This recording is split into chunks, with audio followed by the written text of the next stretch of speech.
Well, coming up a little bit later on this month, a very interesting conference taking place. It's involving the Athabasca Watershed and the Lesser Slave Lake Watershed Council and others. I believe the mighty Peace Watershed is also getting involved in this. And it's an opportunity to sit around a table and have people come in and talk about the work that's taking place on the various watersheds. A real pleasure to welcome at least two of the participants from a watershed perspective, Petra over at Athabasca Watershed and Megan over at the Lesser Slave Lake Watershed Council. Ladies, first, thanks so much for taking some time and chatting with us today. Oh, it's a Thanks, Mike. pleasure. It's the first time I've done a multiple screen, so this is going to be interesting. I don't know who wants to take this one off, but let's talk a little bit about the conference itself. How important is it to have these kinds of conversations? Go ahead, Megan. All right, I didn't want to jump in again. Well, as you know, in 2023, the Athabasca and the Lesser Slave WPACs partnered to host a conference. And we weren't really sure if people were going to be into it because it was coming out of COVID and folks were saying, we want to get back to in-person events. So it was really well attended. We had about 120 people, really great conversations about all kinds of topics, work underway across focus on Alberta's Boreal. That is a massive amount of Alberta's land area. And what we heard from our participants is, yes, let's do this again. We want to have more events like this. So a year goes by pretty quickly, and we rallied again this fall to be hosting water management in Alberta's Boreal 2025, which will be the second joint conference. And this year we are hoping to focus more on the state of boreal watersheds, understanding watershed health, hearing presentations from different sectors, different organizations who have roles in measuring and monitoring watershed health or collecting data and research that can inform state of the watershed reports or management decisions from various jurisdictions. So yeah, we've been working diligently since mid-November to pull this all together, and now we're just weeks away. It's February 25th and 26th. Petra, maybe you could give us some insight as to the important role the boreal plays and that balance you have in terms of three watersheds with active industry, active agriculture, tourism, all of those components. Yeah, definitely. It's a really big landscape, and that makes it challenging to manage. It also doesn't have a large population, although it is a busy landscape. I agree with forestry, oil and gas, all our communities, our First Nations and Métis communities. There's definitely a lot going on, and for a small population, we really carry our weight, I think. But yeah, together, the three watersheds make up about 60% of Alberta. And of course, the Peace and the Athabasca are the watersheds in Alberta that drain to the north. So we're part of the larger Mackenzie River watershed system. And you often hear we were through a drought this summer, and I think you probably heard lots about that. And in times of drought, and that occurred throughout the province, wasn't just in the south.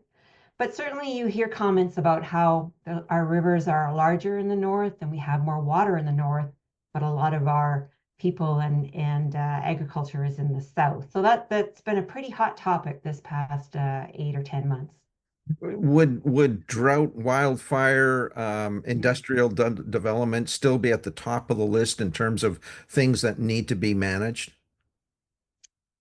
Yeah, definitely. I mean, it's sort of like, you and I have been around, and even Megan's been around for a few decades, and definitely the various managing our human impact on the landscape is one thing, but certainly we're seeing more of an element of climate variability, and particularly in the form of, yeah, fires, floods, droughts, and how does that impact all the regular things that we do around water management? And also, how does it impact our communities? I think Megan will probably agree with me. We're talking a lot more about community resiliency these days. Even though we're water managers, we're thinking about, safe, secure drinking water supplies, even in times of emergency. Timing of supplies, flood and drought. What's that doing to all of the communities that are located in our watersheds? Yeah, Megan, the one thing I guess I've noticed certainly with your watershed and with Petra's is the amount of participation that you've gotten from residents, from those that work on the land, whether they be in the agricultural community. I guess maybe that's the biggest one. Talk a little bit about that and how important it's been to be able to engage that at a grassroots level. Connecting with the people in our watershed who have a role in managing our landscape, and in parts of the watershed, that is our agricultural producers, municipalities, Indigenous communities. But through programs like Alberta's Watershed Restoration and Resiliency Program, a lot of the WPACs, including us and the Peace, have received funding to work one-on-one with landowners to implement on-the-ground projects that restore riparian areas, wetlands, protect and conserve these areas, because everybody's realizing the value that they bring, especially during times of drought or helping mitigate the effects of a flood. We're kind of at a point in our organizations now where we've educated folks, they understand the stewardship side of things, and they're ready to take action. And we're seeing a positive uptake in the number of projects that we get to partner on. We're helping support people access funding from other provincial programs. It's really encouraging to see. And I mean, I think we're up to 23 projects now since we started. And that does make an impact over time, even though we're small organizations and we can't do everything everywhere. Talk a little bit about who should be attending this. Is this a conference that's really designed for the, biologists and people that work on the land, or is it should a landowner be thinking about taking it in? I think we've got a pretty good mix. I should have let Megan answer this because she's managing our registration, but I know we've got some landowners, and I think we've even got a landowner doing a presentation about his experience with a water project. But certainly it is a really great mix. Industry, government, consultants, municipalities, First Nations and Métis communities. I think it's sort of, anybody that's involved, anybody that uses water or is involved in watershed management will find this a great conference. I'm wondering, often when projects of such scale, like the ones that you folks are doing within watersheds, do you get um, queries from other jurisdictions or even other countries when it comes to how you go about managing a watershed? I mean, we're talking massive areas between the three of your watersheds, and I'm just curious to folks in, whether it be in Europe or other countries where maybe the watersheds are a little smaller, a little tighter, more compact with populations, but are there lessons that could be learned from the work that you're doing? That's an interesting question. I wouldn't say we get a lot of queries from off the continent. I think first and foremost, there are 11 watershed councils across the province, and we talk all the time, and we're comparing notes all the time. And then I think there are sort of similar types of groups in BC, Saskatchewan, Manitoba, Ontario. And again, I think we're always sort of watching who's doing what and if somebody's developing a new program or product or a tool or something. And a little bit down into the US. Maybe a little bit, I know the province in times of drought has looked to other places like Australia um, and and at water management practices. But I don't know, Megan, can you think of any other? A lot of it is sort of Northwest Canada, I would say.